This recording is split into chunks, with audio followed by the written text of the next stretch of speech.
Hello English learners, today we are going to learn to translate some sentences which we are using in our day-to-day life. Okay, இன்னைக்கும் நம்ம சில sentences translate பண்றது எப்படி அப்படின்னு பார்க்க போறோம். இதெல்லாம் குவைட் காமன். ஓகே, இந்த சென்டென்ஸ் நம்ம யூஸ்வலா யூஸ் பண்றோம். ஓகே, வழக்கமா பயன்படுத்துறோம். ஆனா எப்படி சொல்லணும் அப்படின்னு சொல்லி தெரியாது. ஸோ இது நம்ம டிரான்ஸ்லேட் பண்றது எப்படின்னு பார்க்கலாமா? சோ நீ ஆங்கிலம் பேசுகிற விதம் ஈர்க்கக்கூடியதா இருக்கிறது. நீனா உங்களுக்கு தெரியும், யூ இல்லையா? சோ இந்த பேசுகிற விதம் இதுக்கு டிரான்ஸ்லேஷன் என்ன அப்படின்னா the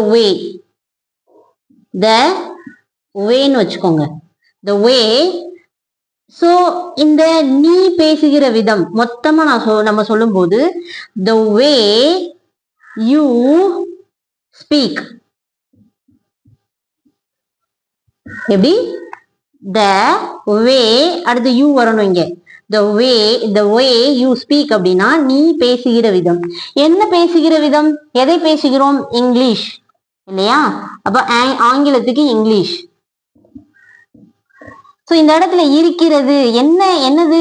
இது எதை ரெஃபர் பண்ணுது அப்படின்னா இந்த விதத்தை ரெஃபர் பண்ணுது. பேசுகிற விதம் இருக்கிறது அப்படிங்கிறதுக்கான பி வெர்ப் இஸ். ஈர்க்கக்கூடியதா அப்படிங்கிறதுக்கான வேர்ட் என்ன இங்கிலீஷ்ல? இம்ப்ரெசிவ். ஓகே, அப்போ சென்டென்ஸ் எப்படி வரும்?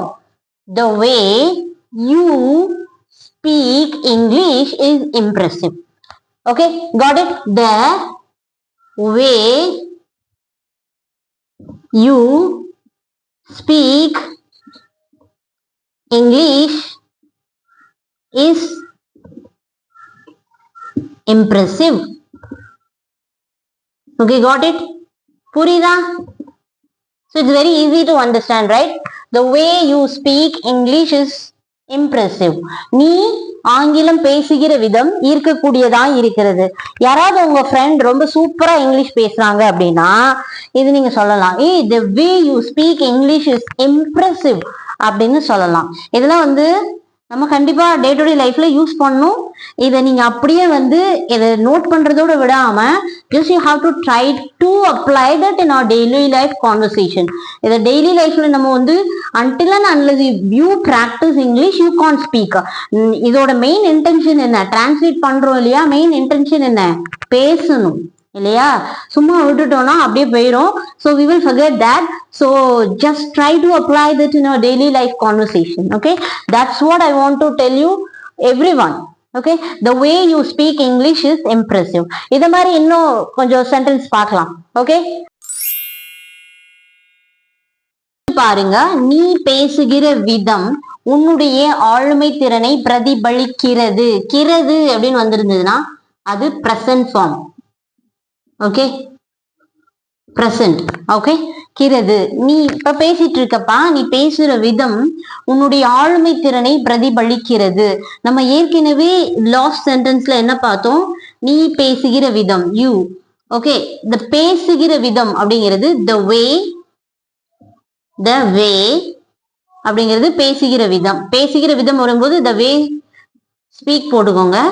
ஆனா இந்த இதுக்கு நடுவுல the way you speakன்னு மாறும். சென்டென்ஸ் எப்படி மாறும்? இருக்கு, நீ பேசுகிற விதம் அப்படிங்கிறதுக்கு the way you speak. Okay, உன்னுடைய ஆளுமை திறனை பிரதிபலிக்கிறது. உன்னுடைய அப்படிங்கிறதுக்கு you are.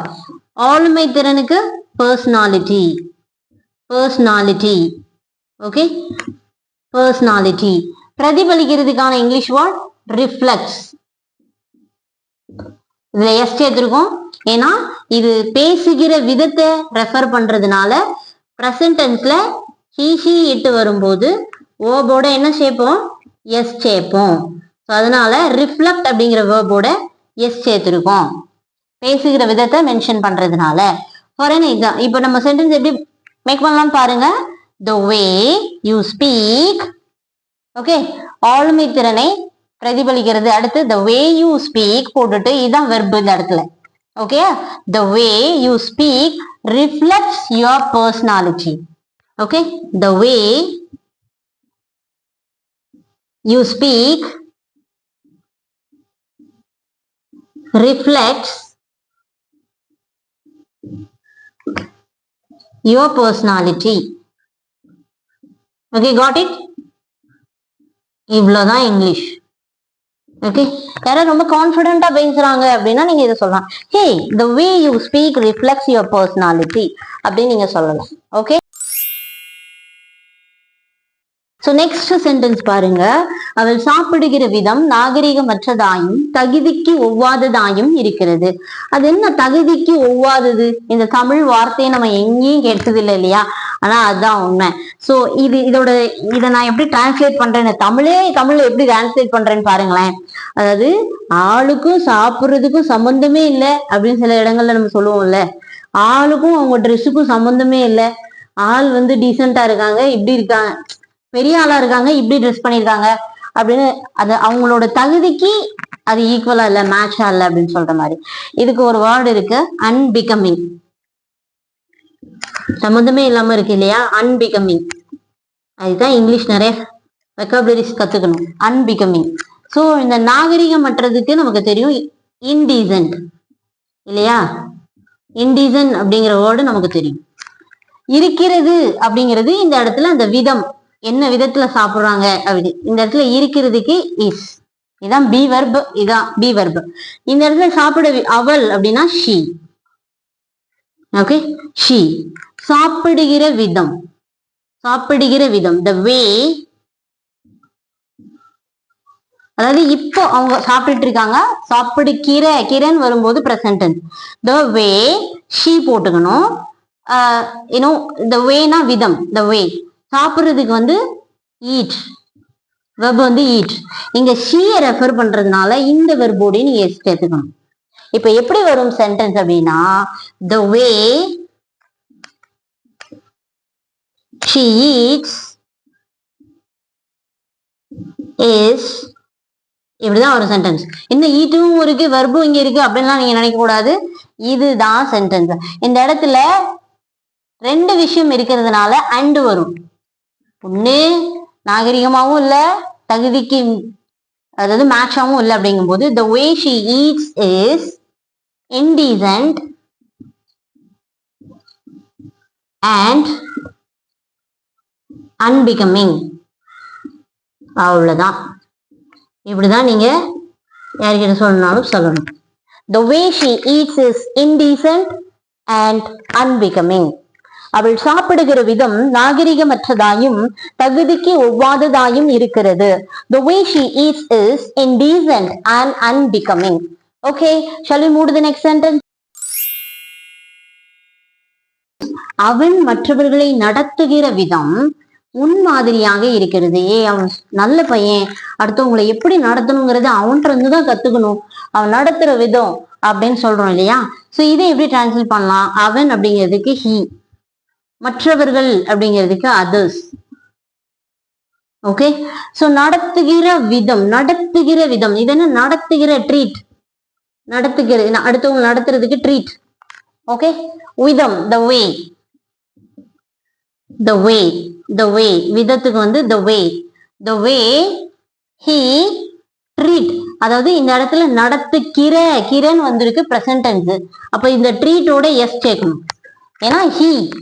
So the way he treats others இருக்கிறது is. முன்மாதிரியாக, இதுக்கு ஒரு வேர்டு இருக்கு, exemplary, exemplary. Okay, got it? அப்ப இப்போ எப்படி சென்டென்ஸ் வரும் அப்படின்னா, the way he treats others is exemplary. இந்த இடத்துல இருக்கிறது அப்படிங்கிறது எதை மென்ஷன் பண்ணுது அப்படின்னா, இந்த விதத்தை மென்ஷன் பண்ணுது. ஓகே, அந்த விதம் வந்து எப்படி இருக்கு அப்படிங்கறத மென்ஷன் பண்ணுது. சோ எப்படி ஒரு sentence? the way he treats others is exemplary. முன்மாதிரியாக இருக்கிறது.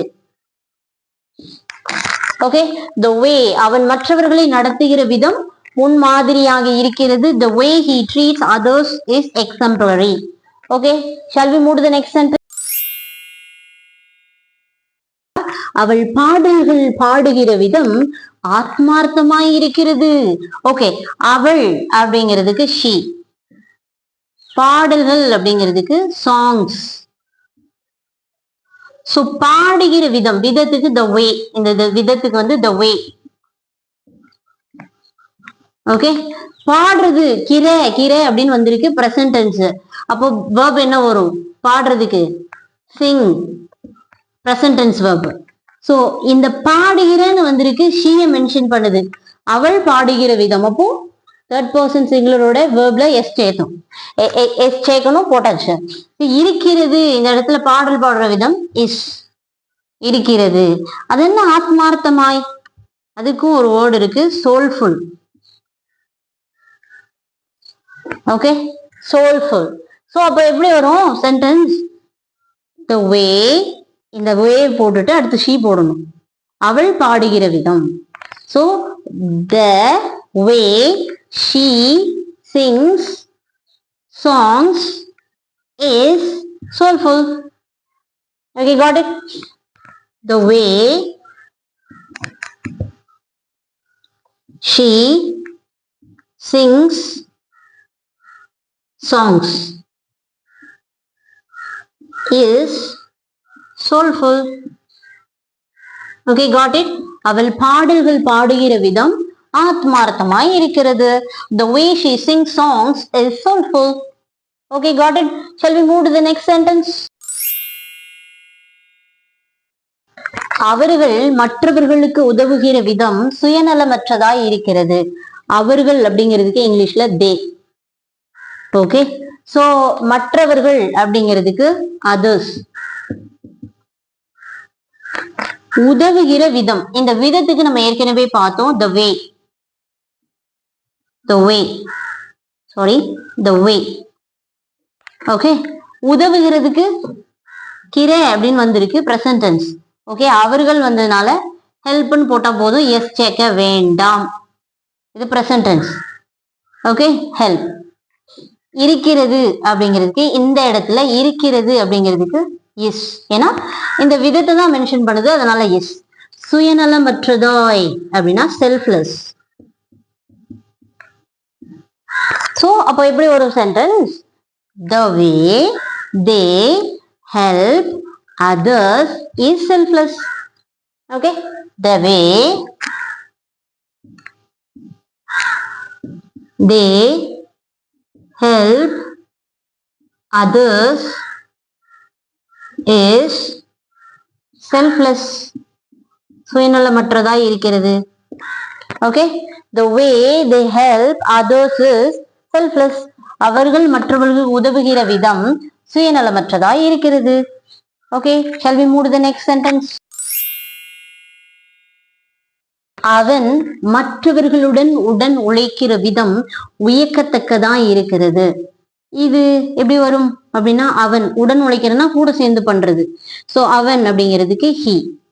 சோ மற்றவர்கள் அப்படிங்கிறதுக்கு others. உடன் அப்படிங்கிற ஒரு வேர்டு வந்திருக்கு, with. Okay, with. சோ உடன் அப்படிங்கிற ஒரு வேர்டு வந்திருக்கு, அதுக்கு with. உடன் உழைக்கிறது அப்படிங்கிறதுக்கான வேர்ட் collaborate. என்ன வரும்? collaborate. விதம் வந்து the way. இந்த இடத்துல உடன் உழைக்கிறது அப்படிங்கிறது வெர்பு பிரசன்ட் டென்ஸ்ல இருக்கு, கிரை அப்படின்னு வந்திருக்கு இல்லையா? சோ இந்த collaborate அவனை மென்ஷன் பண்ணதுனால collaborates அப்படின்னு சென்டென்ஸ்ல இந்த வேர்போட எஸ் சேர்த்துக்கணும். இருக்கிறது அப்படிங்கிறதுக்கு இஸ். உயக்கத்தக்கதாய் அப்படிங்கிறதுக்கான இங்கிலீஷ் வேர்ட் incredible. incredible. அப்போ சென்டென்ஸ் எப்படி வரும்? the way he collaborate with others is incredible. Okay, the way he collaborates with others is incredible. Okay, got it? Shall we move to the next sentence? This is very common sentence. And இதை நம்ம அடிக்கடி சொல்லுவோம், நீ சிரிக்கிற விதம் எனக்கு பிடிச்சிருக்கு, நீ பேசுற விதம் எனக்கு பிடிச்சிருக்கு. அப்போ இதை எப்படி சொல்லலாம்? இதை எப்படி சொல்லலாம்? யூ, நீ சிரிக்கிற விதம், the way, the way. சிரிக்கிறதுக்கு இங்கிலீஷ்ல ஸ்மைல். இடத்துல யூன்னு வந்ததுனால ஸ்மைலோட எஸ் கேட்க வேணாம். ஸோ எனக்கு பிடிச்சிருக்கு, எனக்குன்னா ஐ லவ் போட்டுக்கலாம் அல்லது ஐ லைக் போட்டுக்கலாம். ஓகே, ஐ லவ் போட்டாலும் ஓகே, ஐ லைக் போட்டாலும் ஓகே. ஸோ இதுல எப்படி வரும்? ஐ லைக், ஐ லைக் முதல்ல போட்டுக்கணும், எனக்கு பிடிச்சிருக்கு அப்படிங்கறது. I like the way you smile. நீ சிரிக்கிறது தான் எனக்கு பிடிச்சிருக்கு. the way you smile. அப்படின்னா பிடிச்சிருக்கு அப்படிங்கிறது எப்படி சொன்னோம்னா, பிடிக்கல அப்படிங்கிறது எப்படி சொல்லலாம்?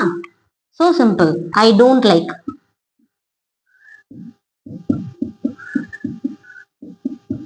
I don't like, அவ்வளவுதான்.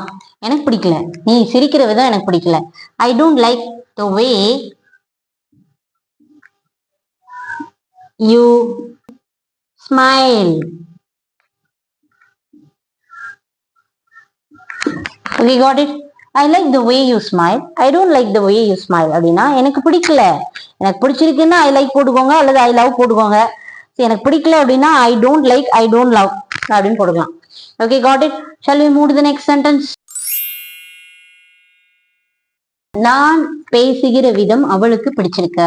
இப்போ நான் பேசுகிற விதம் ஐ, the விதம் அப்படிங்கிறது the way. பேசுகிறதுக்கு ஸ்பீக், ஏன்னா இது பிரசன்ட் டென்ஸ், கிரண் வருது. So the way I speak. அவளுக்கு பிடிச்சிருக்கு அப்படிங்கிறதுக்கு she, இந்த she likes or she loves போட்டுக்கலாம். அப்ப எப்படி ஒரு sentence?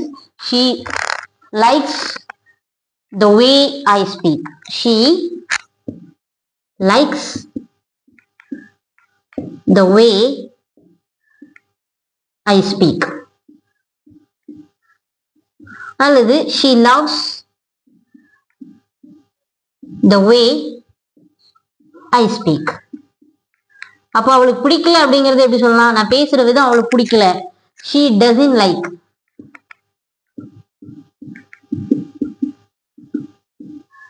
the way I speak. அவ்வளவுதான். English is so simple. Next sentence பார்க்கலாமா? Okay, shall we move to the next sentence? நீ என்னை வரவேற்கிற விதம் உன்னுடைய தாராள மனப்பான்மையை வெளிப்படுத்துகிறது. நீ அப்படிங்கிறதுக்கு யூ இல்லையா? சோ என்னை அப்படிங்கிறது அப்புறம் பார்ப்போம். வரவேற்கிற விதம், விதத்துக்கு நமக்கு தெரியும் the way, the way. வரவேற்கிறது வெல்கம். ஓகே, இந்த இடத்துல எஸ் போட வேணாம், ஏன்னா யூ ரெஃபர் பண்ணுது. ஹி ஷீட் வர இடங்கள்ல மட்டும்தான் இதுல நம்ம எஸ் சேர்க்கணும். அண்ட் பிரசன்ட் டென்ஸ் வரவேற்கிற அப்படின்னு இருக்கு. என்னை அப்படின்னா மீ. ஓகே, வெளிப்படுத்துகிறது, கிறது அப்படிங்கும் போது இது பிரசன்ட் டென்ஸ் தான். வெளிப்படுத்துறதுக்கு ரிவீல்ஸ், எஸ் சேர்க்கணும் கண்டிப்பா வெர்போட. ஓகே, பிகாஸ் இது நடத்துற விதம், இட்ட ரெஃபர் பண்ணுது, அது நடத்துகிற விதம். சோ உன்னுடைய யுவர், யுவர். தாராள மனப்பான்மை அப்படிங்கிறதுக்கு generous spirit. Okay, spirit I think. Okay, so இப்போ சென்டென்ஸ் எப்படி வரும்? the way you welcome me, okay, reveals your generous spirit. Okay, the way you welcome me reveals, okay, you are generous spirit. Okay, got it? Okay, நீ என்னை வரவேற்கிற விதம் உன்னுடைய தாராள மனப்பான்மையை வெளிப்படுத்துகிறது. The way you welcome me reveals your generous spirit. Okay, இப்போ உங்களுக்கு லாஸ்டா நான் ஒரு சென்டென்ஸ் கொடுக்க போறேன், அதை நீங்க டிரான்ஸ்லேட் பண்ண போறீங்க. Okay, I will definitely help you. Okay, now this is a task for you. This is a task for you. என்ன அப்படின்னா, நீங்க you are going to translate. என்ன டிரான்ஸ்லேட் பண்ண போறீங்க? அவள் உடை அணிகிற விதம் மிகவும் அற்புதமாக இருக்கிறது. இந்த உடை அணிகிறதுக்கு மட்டும் நான் சொல்லிடுறேன், விஎஸ் எஸ் சேர்க்கணும் அவள்ங்கிறதுனால. மித்ததெல்லாம் வந்து the rest of the sentence you have to translate. Okay, thank you, bye.